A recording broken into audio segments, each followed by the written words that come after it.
Hello students, in this third chapter of physics, that is kinetic theory of gases and radiation, we are studying radiation. In last video we have seen that radiation is a mode of heat transfer in the form of electromagnetic waves.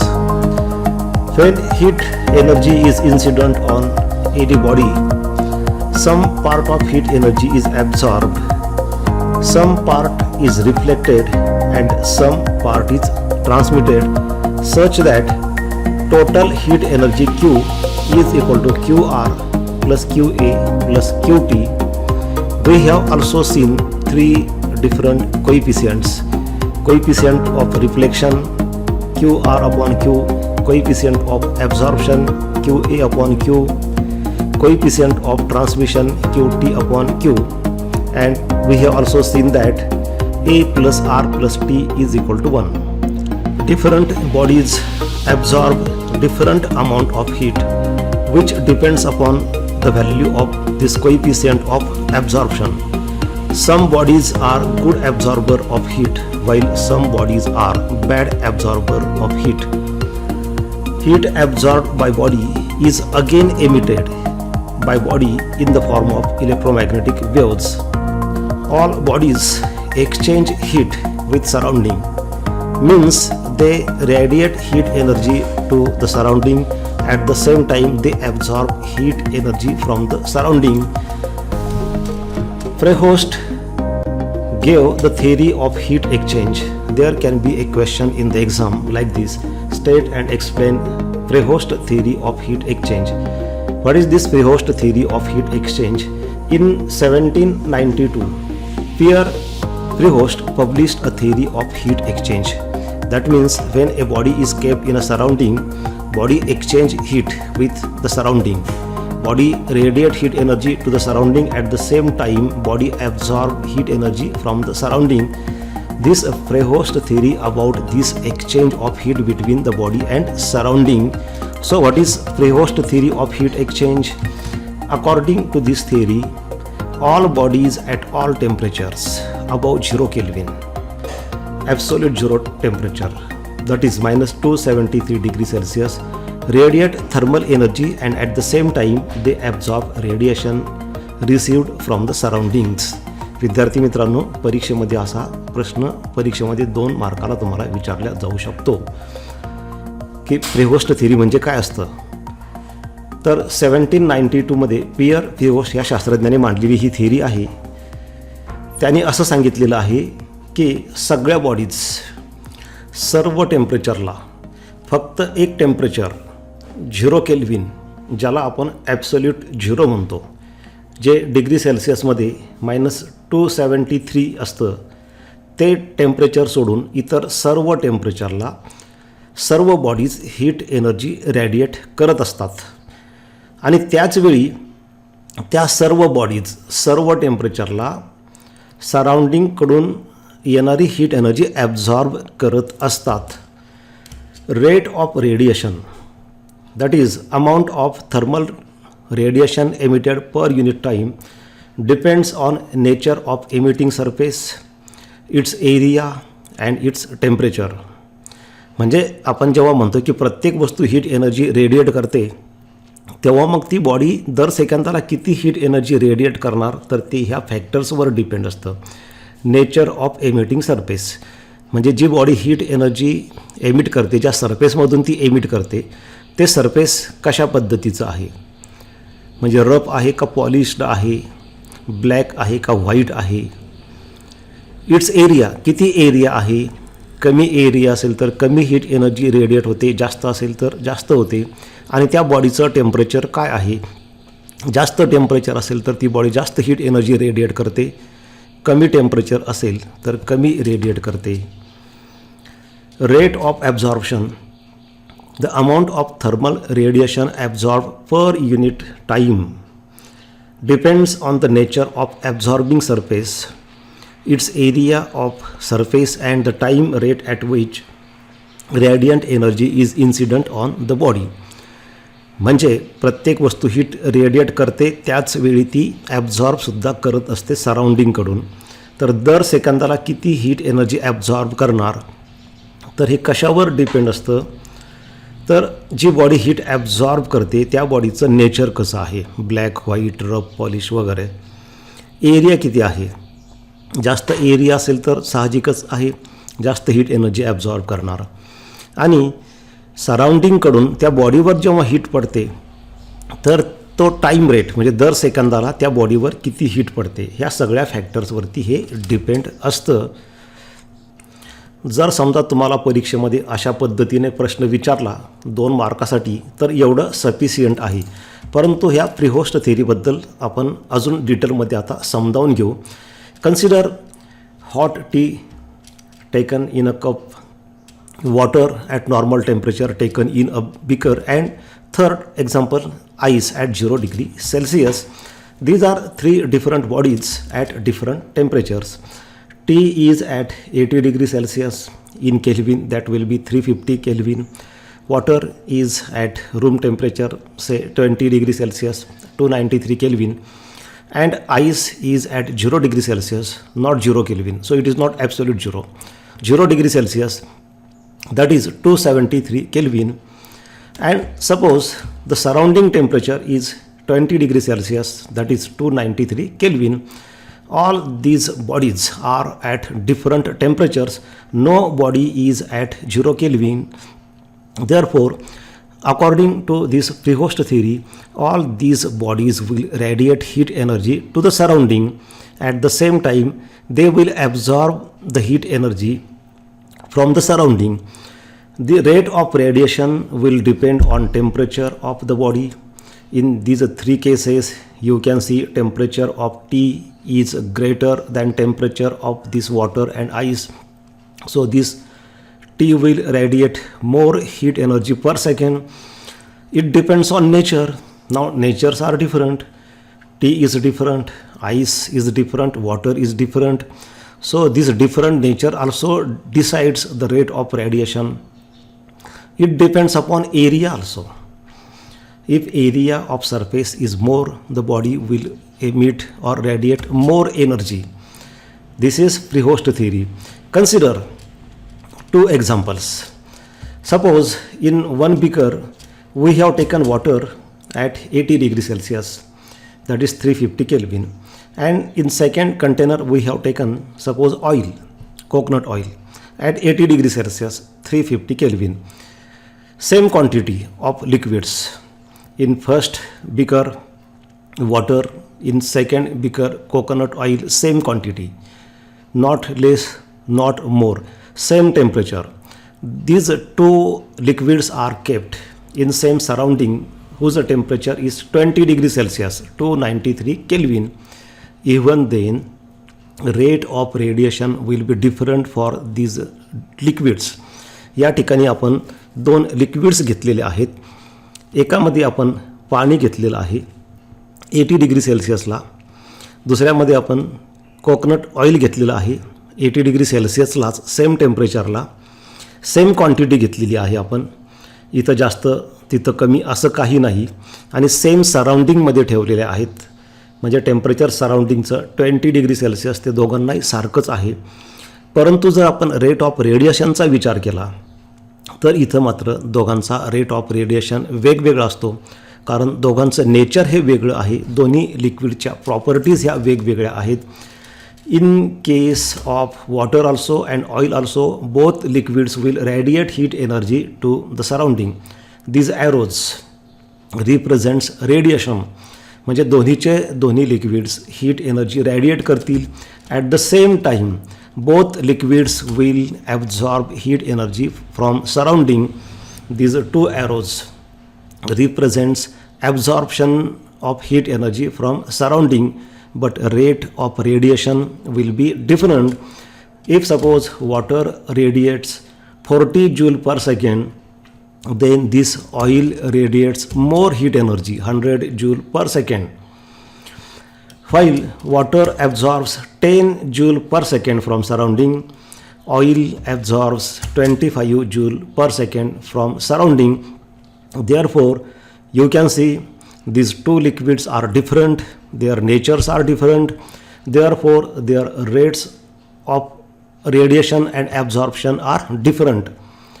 Here oil radiates more energy per second as compared to that of water.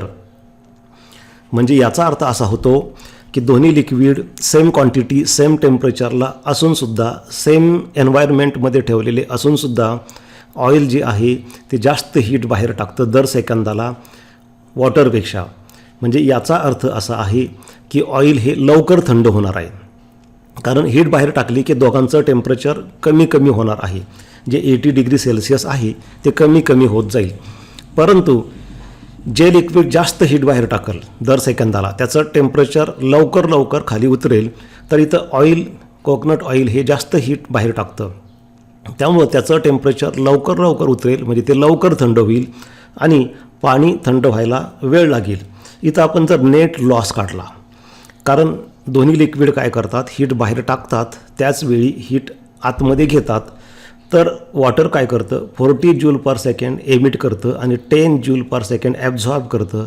Net loss जर काढला आपण, rate of loss of heat, तर 40 - 10 म्हणजे 30 joule आहे.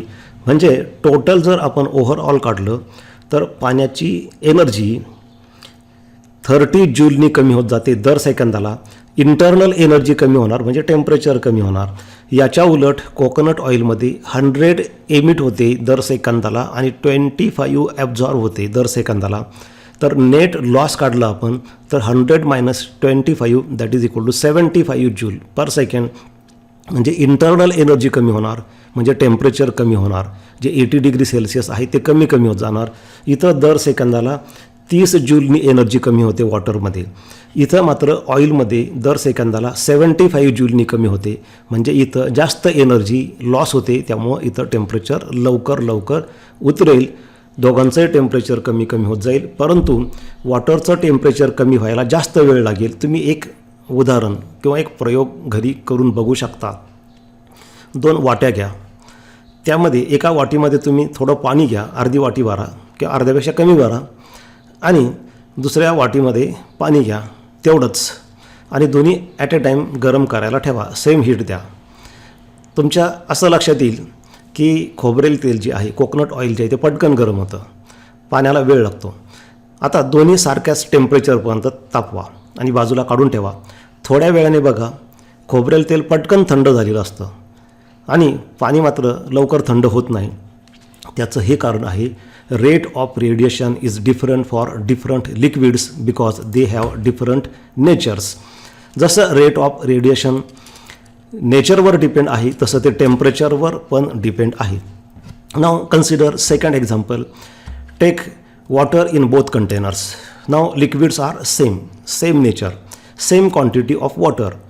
पहिल्या बिकरमध्ये जेवढं पाणी घेणार तेवढंच दुसऱ्या बिकरमध्ये घ्या, कमी नाही जास्त नाही. सेम सराउंडिंगमध्ये ठेवा. Temperature of surrounding is suppose 20 degree Celsius, केल्विनमध्ये केलं तर 293 kelvin. But these two liquids, two waters are at different temperatures. Water in first beaker is at 90 degree Celsius, that means it is hot, as compared to that of water in second beaker. Water in second beaker is at 50 degree Celsius, that is 323 Kelvin. You will see that the rate of radiation in first case is more than rate of radiation in second case. Both liquids will radiate heat energy. These arrows represents radiation of heat energy, while these two arrows represent absorption of heat energy. कारण या ठिकाणी प्रिहोस्ट थेरीनुसार प्रत्येक वस्तू heat बाहेर टाकतही असते आणि आत घेतही असते. त्यामुळे हा ग्रीन कलरचा ॲरो जो अपवर्ड आहे तो हीट एनर्जी रेडिएशन दाखवतो आणि हा दुसरा ॲरो ॲब्झॉर्प्शन दाखवतो. दोन्ही ठिकाणी रेडिएशन ॲब्झॉर्प्शन आहे. दोन्ही ठिकाणी सेम लिक्विड आहे, म्हणजे वॉटरच आहे दोन्ही ठिकाणी. फक्त एक जास्त टेम्परेचरला आहे, दुसरं कमी टेम्परेचरला आहे. You will see that rate of radiation is more in first case. Water in first beaker radiates more heat energy per second as compared to that of water in second case. In second case, water radiates 30 joule per second, while in first case, water radiates 50 joule per second. This is because they have different temperatures. Their rate of absorption may be same. Here you will see that the water in first beaker absorbs 10 joule per second. Here also in second case also water absorbs 10 joule per second because surrounding is same for both the liquids and the nature of both the liquids is same, but as they have different temperatures, rate of radiations are different. In first case, if you calculate the net loss of heat, then net loss of heat will be 50 minus 10 equal to 40 joule per second, while in second case the net loss of heat will be 30 minus 10 equal to 20 joule per second. म्हणजे एकंदरीत तुम्ही loss जर काढला तुम्ही, म्हणजे loss काढायचा म्हणजे काय, तर बाहेर किती टाकली आणि आत किती घेतली त्या दोघांचा विचार करून एकंदरीत नेट काय झालं, लॉस किंवा गेन. तर इथं लॉस होतो, 50 जूल बाहेर जाते, त्याच्यातून आत येणारी 10 मायनस करा म्हणजे दर सेकंदाला 40 जूल जाते. इथं 30 मायनस 10 म्हणजे 20 जूल जाते. म्हणजे पहिल्या बीकरमध्ये दर सेकंदाला 40 जूल हीट एनर्जी कमी होते, इथं मात्र 20 जूल कमी होते दर सेकंदाला. त्यामुळे इथली इंटरनल एनर्जी लवकर कमी होईल आणि इथली इंटरनल एनर्जी हळूहळू कमी होईल. जेव्हा इंटरनल एनर्जी कमी होते तेव्हा टेम्परेचर कमी होतं, परंतु पहिल्या केसमध्ये टेम्परेचर कमी होण्याचा रेट जास्त असेल, लवकर उतरेल. इथलं टेम्परेचरही कमी होईल परंतु ते टेम्परेचर हळूहळू कमी होईल. म्हणजे अशा पद्धतीने आपण पहिलं उदाहरण पाहिलं. Rate of radiation depends on nature. In one case we have taken water, in second case we have taken in oil. This second example shows that rate of radiation depends on temperature. These two waters are at two different temperatures. Now consider third factor, that is area. Suppose we take tea in a cup and same quantity of tea is taken in saucer.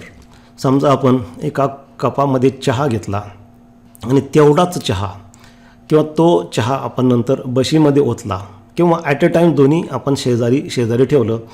एका कपामध्ये चहा घेतला आणि तेवढाच चहा आपण बशीमध्ये घेतला. सुरुवातीला दोघांचं टेम्परेचर सेम आहे, they are kept in same surrounding and temperature of surrounding is suppose 20 degree Celsius, that is 293 kelvin, and temperature of both the tea in cup and tea in saucer, that is same 80 degree Celsius. If you convert that in Kelvin, that will be 350 Kelvin. But in first case this upper area is less as compared to that in second case.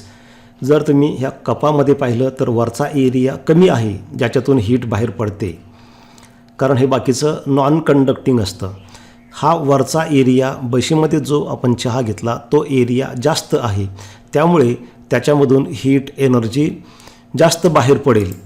जर आपण समजा इथं एक उदाहरण म्हणून घेतलं तर इथं काय होतं, हा ग्रीन कलरचा arrow that represents radiation rate, this second arrow represents absorption rate.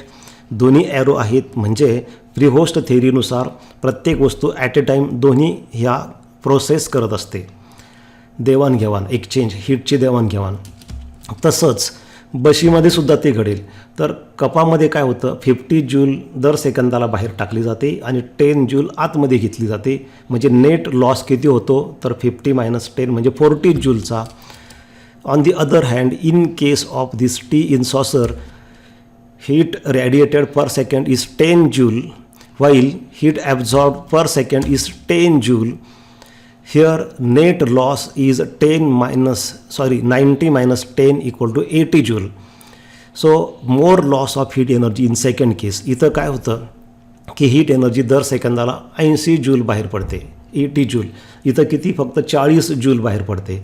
त्यामुळे इथं हीट कमी बाहेर पडते, त्यामुळे इथली इंटरनल एनर्जी कमी होणार, पण हळूहळू कमी होणार. इथे हीट एनर्जी जास्त बाहेर पडते, त्यामुळे इंटरनल एनर्जी लवकर कमी होणार. दोघांचं टेम्परेचर सुरुवातीला सारखं आहे, दोघांचं कमी होणार म्हणजे दोन्ही ठिकाणी चहा थंड होणार, परंतु बशीमध्ये चहा लवकर थंड होणार. कारण यामध्ये काय घडतं तर हीट एनर्जी जास्त बाहेर पडते, रेट ऑफ रेडिएशन जास्त आहे, याचं कारण आहे एरिया.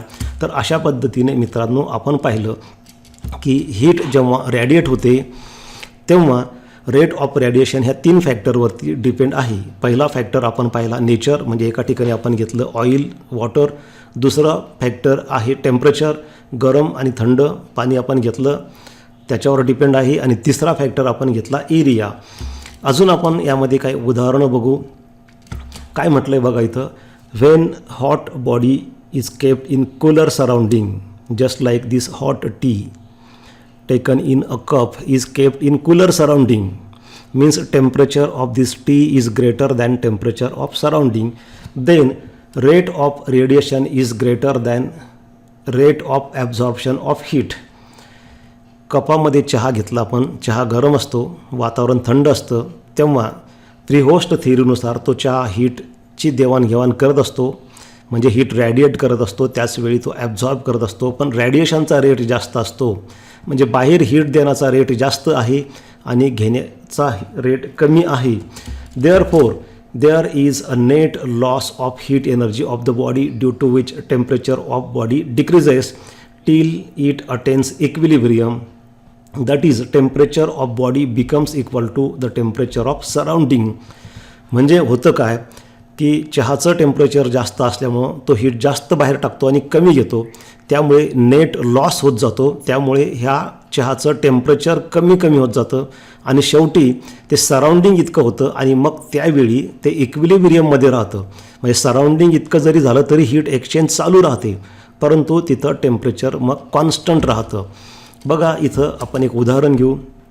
इथं समजा ह्या चहाचं टेम्परेचर आहे 80 degree Celsius and temperature of surrounding is 20 degree Celsius.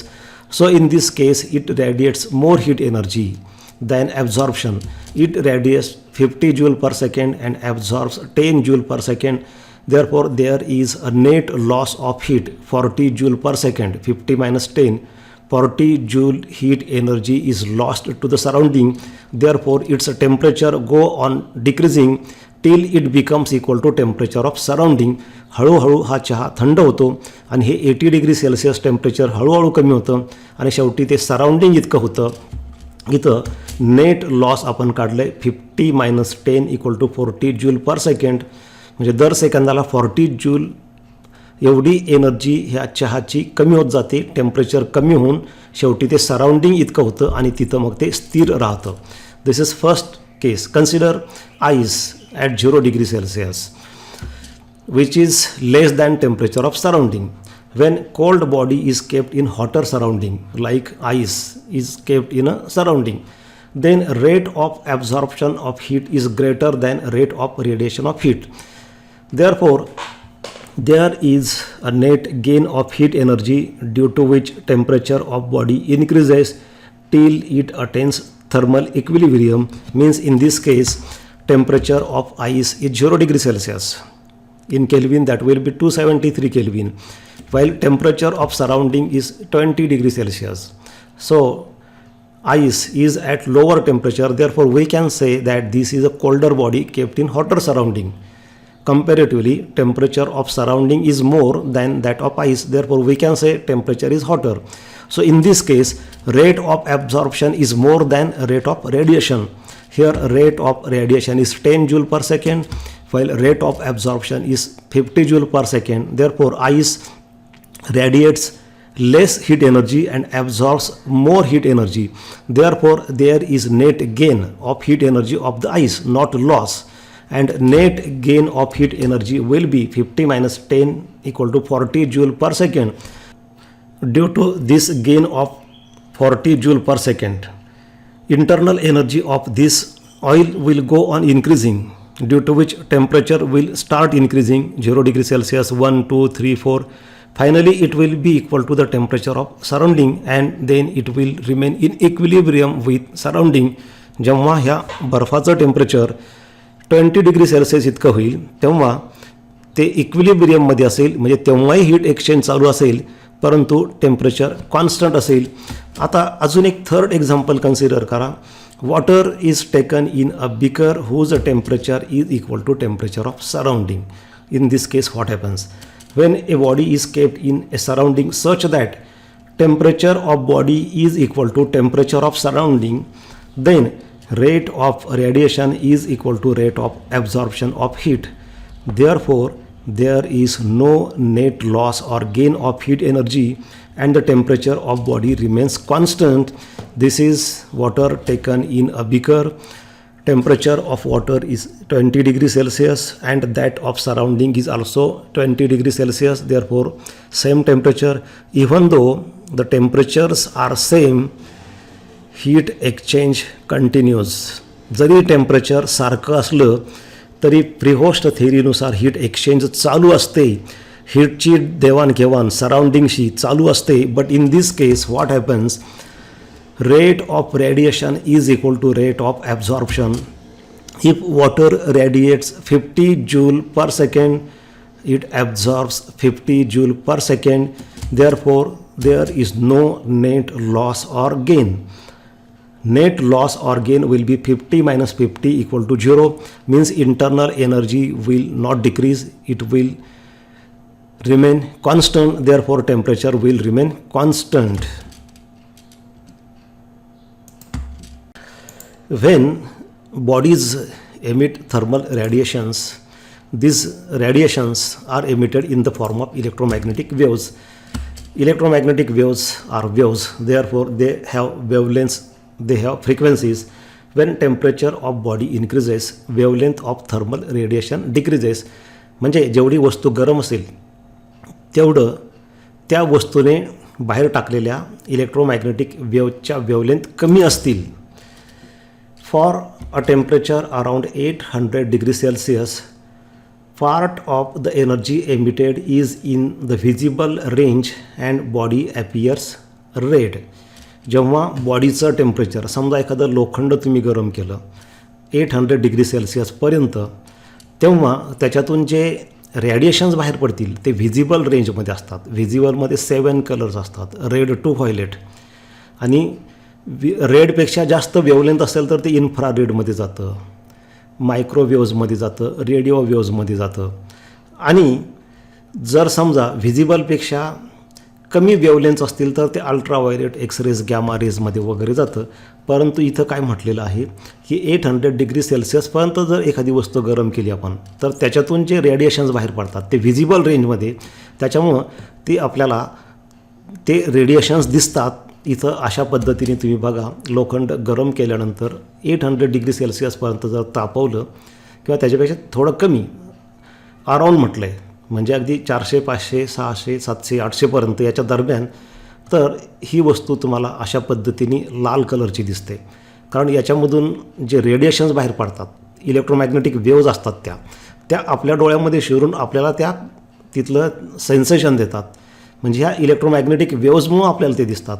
आणि ती वस्तू थंड झाली की मग ते ब्लॅक कलरची दिसते, कारण मग ती हीट एनर्जी जी रॅडिएट करते ती इनव्हिजिबलमध्ये. आपल्याला माहिती आहे की 0 डिग्री केल्विन सोडलं तर बाकी सगळ्या टेम्परेचरला प्रत्येक वस्तू हीट रॅडिएट करत असते. म्हणजे लोखंड थंड जरी असलं तरी ते हीट रॅडिएट करत असतं, परंतु ते इलेक्ट्रोमॅग्नेटिक वेव्ज ह्या इनव्हिजिबलमध्ये असतात. परंतु जर 800 डिग्री सेल्सिअसपर्यंत तापवलं तर मात्र ते व्हिजिबलमध्ये येतं आणि आपल्याला लाल कलरची ती वस्तू अशा पद्धतीने दिसते. याच्यापेक्षाही जास्त आपण तापवलं म्हणजे 3000 डिग्री सेल्सिअसपर्यंत, it looks white hot. White दिसतं म्हणजे सगळे कलर्स त्याच्यामध्ये आहेत, रेडपासून व्हायलेटपर्यंत, red, orange, yellow, green, blue, indigo, violet. त्याचं उदाहरण आहे filament of a tungsten lamp appears white hot as its temperature is around 3000 degree Celsius. असा बल्ब आपण पूर्वी घरी वापरायचो. तो जर गरम, त्याची फिलामेंट, टंगस्टनची फिलामेंट असते, त्याच्यातून करंट गेल्यानंतर ती खूप गरम होते, टेम्परेचर खूप जास्त असतं. 3000 डिग्री सेल्सिअसपर्यंत जर टेम्परेचर झालं तर ती अशा पद्धतीने व्हाईट कलरची आपल्याला दिसते, कारण व्हाईट कलरमध्ये सगळे व्हिजिबल लाईट्स असतात. आणि जर वस्तू खूप थंड असेल तरीसुद्धा ती हीट रॅडिएट करत असते, परंतु ते रेडिएशन्स आपल्याला असे कलर्स दिसत नाहीत, कारण ते इनव्हिजिबल रेंजमध्ये असतात, इन्फ्रारेडमध्ये जास्त करून ते असतात.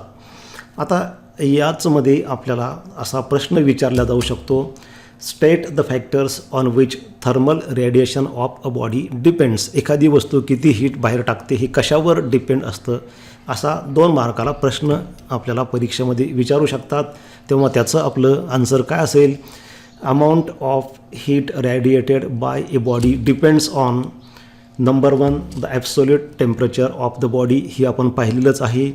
जेवढी वस्तू जास्त गरम असेल तेवढी ती जास्त हीट बाहेर टाकते. कमी गरम असेल, कमी टेम्परेचर असेल तरीसुद्धा ती हीट बाहेर टाकणार, परंतु कमी टाकणार. चहाचं उदाहरण मी तुम्हाला दिलं होतं. त्याच्यानंतर दुसरा फॅक्टर आहे the nature of body, the material, nature of surface, polished or not. म्हणजे सॉलिड असेल, मी तुम्हाला ऑइलचं, कोकोनट ऑइलचं आणि वॉटरचं उदाहरण दिलं होतं, परंतु समजा सॉलिड बॉडी असेल तर ती सॉलिड बॉडी व्हाईट आहे का परफेक्टली ब्लॅक आहे, रफ आहे का पॉलिश्ड आहे, त्याच्यानुसार सुद्धा रेट ऑफ रेडिएशन ठरतो. ती वस्तू किती हीट बाहेर टाकेल ते ठरतं. तिसरा फॅक्टर आहे surface area of the body. Area किती आहे, कमी आहे का जास्त आहे. बघा ह्या 3 वेगवेगळ्या बॉडीज आहेत, म्हणजे यांचं जे मटेरियल आहे ना, नेचर आहे ते वेगवेगळं आहे. त्यामुळं यांचा रेट ऑफ रेडिएशन वेगवेगळा असणार आहे. काही बॉडीज रफ आहेत, काही पॉलिश्ड आहेत, कमी रफ आहेत. त्यामुळं प्रत्येकामध्ये रेट ऑफ रेडिएशन जास्त असणार आहे. आणि हा तिसरा फॅक्टर आहे surface area of the body. Area किती आहे. जर एरिया जास्त असेल, बघा चौथ्या फिगरमध्ये एरिया जास्त दिसतो, तेव्हा इथं जास्त हीट बाहेर टाकली जाणार आहे. आणि अजून एक फॅक्टर आहे time duration for which body emits radiation. म्हणजे साहजिकच आहे की किती वेळ ती वस्तू हीट बाहेर टाकते. जेवढा जास्त वेळ ती टाकत राहील तेवढी जास्त हीट बाहेर पडणार आहे. म्हणजे ह्या 4 फॅक्टरवर हे थर्मल रेडिएशन डिपेंड असतं. जर तुम्हाला विचारलं तर हे पॉईंट्स तुम्ही परीक्षेमध्ये लिहू शकता. अशा पद्धतीने 2 मार्काचा प्रश्न तुम्हाला परीक्षेमध्ये येऊ शकतो. त्यामध्ये आता एक 2-3 डेफिनेशन आपल्याला बघायचे आहेत. आता ह्या डेफिनेशन्स मात्र फार महत्त्वाच्या आहेत. Define emissive power or radiant power. परीक्षेमध्ये तुम्हाला असा प्रश्न येऊ शकतो. State the factors on which emissive power depends. Emissive power त्याच्या नावामध्येच आहे, त्याचा अर्थ काय की हीट बाहेर टाकण्याची शक्ती. प्रत्येक वस्तूची हीट बाहेर टाकण्याची शक्ती जास्त असते, कमी जास्त असते. काही वस्तूची पॉवर जास्त हीट बाहेर टाकण्याची, काही वस्तूची कमी आहे.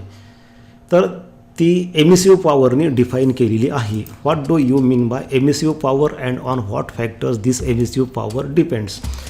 It's very simple. Emissive power is defined as quantity of radiant energy emitted by a body per unit area per unit time at a given temperature. At a given temperature, this word is important, is called as emissive power of that body. That means emissive power will be different at different temperatures. Given temperature म्हणजे जे काय तुम्हाला temperature दिलेलं असेल त्या टेम्परेचरला त्या बॉडीची emissive power कशी काढायची डेफिनेशनमध्ये सांगितलेलं आहे. Quantity of radiant energy emitted by a body per unit area per unit time. When we say per unit area means we have to divide by area, and when we say per unit time means we have to divide by time. So mathematically we can write formula for this emissive or radiant power as R equal to Q upon AT. This formula is as per this definition. Quantity of radiant energy means Q. Q is radiant energy emitted per unit area per unit time. This emissive power depends on these different factors. Emissive power of a body depends upon temperature of the body. If temperature of body is more, emissive power will be more.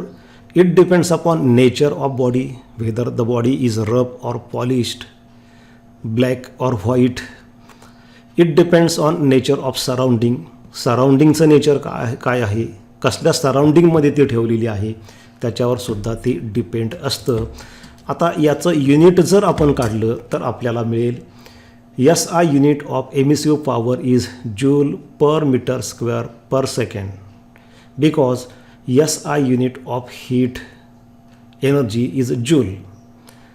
Any energy, radiant energy or any energy, its unit SI unit is joule. Actually for heat we are using calorie, but remember, yes, when we say SI unit of any energy, that may be heat energy, its unit SI unit is joule. So here joule SI unit of area is meter square, therefore meter square here, and SI unit of time is second, that's why time here. But we know joule per second is watt. Watt means power. Watt is a unit of power. Power is work per unit time. SI unit of work is joule and that of time is second. Therefore joule per second means it is work upon time, that is power, and unit of power is watt. Therefore in place of joule per second we can write watt here and this meter square as it is. So we can use either this unit joule per meter square per second, or we can use this unit watt per meter square, and from this we can obtain the dimensions, and dimensions of this radiant power will be m1 L0 t raised to -3. आता हे सोडवावं लागेल तुम्हाला. यासाठी तुम्हाला काय करावं लागेल, joule म्हणजे वर्क म्हणजे काय तर फोर्स इंटू डिस्प्लेसमेंट, मग ते फोर्स मास इंटू ॲक्सलरेशन, अशा त्या स्टेप्स वाढतील. तुम्ही लिहून बघा, काढून बघा डायमेन्शन्स, तुम्हाला अशा पद्धतीने हे डायमेन्शन्स मिळतील. Emissive power of perfectly black body is always greater than any other body at same temperature.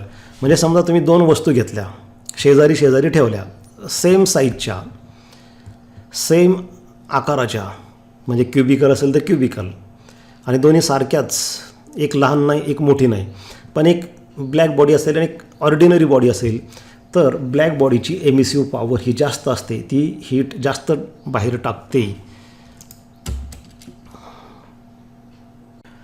त्यानंतर अजून एक डेफिनेशन आपल्याला इथे बघायची आहे, त्याला म्हणतात कोइफिशियंट ऑफ एमिशन किंवा एमिसिव्हिटी. हे सुद्धा डेफिनेशन 1 मार्काला विचारू शकतात, आधीची डेफिनेशन पण 1 मार्काला विचारू शकतात, आणि हे जे फॉर्म्युले आपल्याला इथे मिळतात त्याच्यावरती न्यूमेरिकल्स आपल्याला परीक्षेमध्ये विचारू शकतात. काय आहे कोइफिशियंट ऑफ एमिशन किंवा emissivity? Coefficient of emission is defined as the ratio of emissive power of a body to the emissive power of perfectly black body. That is mathematically we can write E equal to R upon RB, as it is the ratio of two similar quantities. It does not have a unit. बघा, R हे emissive power ordinary बॉडीची, आणि RB म्हणजे सुद्धा emissive पॉवरच आहे perfectly black बॉडीची. कुठल्याही बॉडीची असली तरी दोन्ही एमिसिव्ह पॉवर असल्यामुळे दोघांचं युनिट सारखं, त्यामुळे ते कॅन्सल होईल. त्यामुळे कोइफिशियंट ऑफ एमिशनला म्हणजे एमिसिव्हिटीला युनिट नसणार आहे. परफेक्टली ब्लॅक बॉडी असेल तर त्याचं कोइफिशियंट ऑफ एमिशन 1 असतं, कारण जेव्हा तुम्ही परफेक्टली ब्लॅक बॉडी घेता तेव्हा आरच्या ठिकाणी तुम्हाला RB, डिनॉमिनेटरमध्ये तर कंपल्सरी RBच घ्यावं लागतं. वर कोणत्या बॉडीचं तुम्हाला कोइफिशियंट ऑफ एमिशन काढायचं आहे त्याची एमिसिव्ह पॉवर घ्यावी लागते. जर तुम्हाला परफेक्टली ब्लॅक बॉडीचं E काढायचं असेल तर आरच्या ठिकाणी परफेक्टली ब्लॅक बॉडीची एमिसिव्ह पॉवर म्हणजे RB घ्या. RB अपॉन RB काय येईल? 1 येईल. म्हणजे परफेक्टली ब्लॅक बॉडीचं एमिसिव्ह पॉवर किंवा कोइफिशियंट ऑफ एमिशन हे सगळ्यात जास्त.